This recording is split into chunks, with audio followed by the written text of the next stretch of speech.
So when you have a small practice, they tend to say stuff like, I keep fees low to stay competitive and help more people. Like the idea of lower prices, more people. Okay, yeah, all right.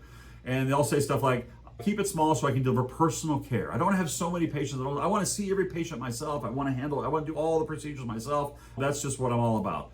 And they use discounting and low prices, low costs as a crutch to gain care acceptance. If I don't charge too much, then people don't really expect too much. I won't get too many refunds. It's kind of easy to close them because I'm not really asking too much. I don't really have to work on them that hard. I don't got to be that good a salesperson. I don't have to be that good educator. As long as I don't charge too much, it won't be a problem. Actually, it's funny. You'll see these guys negotiate their prices down and down and down, right? Until they're not making hardly any money. You've seen these practices. The really, really small guys are terrible. I'm always begging them, please raise your prices. You do so much good for somebody and you charge a $25 adjustment or something. Like, how can you stay in business? And really the truth is they barely are in business. They're just basically have glorified jobs at some point. Now, let's juxtapose this with the big practices, okay?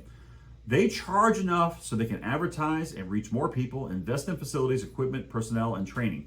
So they charge enough money that they can actually have the right equipment, that they can have enough staff to take good care of the person and call them, make sure they show back up and everything else. That they can actually do advertising. They get a new person in, it pays them enough to pay advertising, they get 2 additional new people in. Right? They're building because they have the revenue and the wherewithal to deliver a top-notch service and to attract more people to do it, right? They have that ability.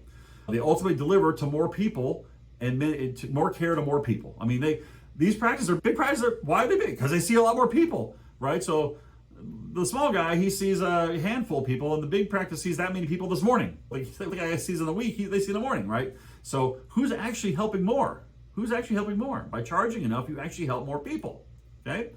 And then ultimately, they have a higher completion rate because patients who pay more tend to comply more. Duh! The guy who's only on the hook for another $100 for his next visit may or may not show back up. The guy who prepaid for his $8,000 neuropathy program, that guy's in. That guy's with you. That guy will be there early, right?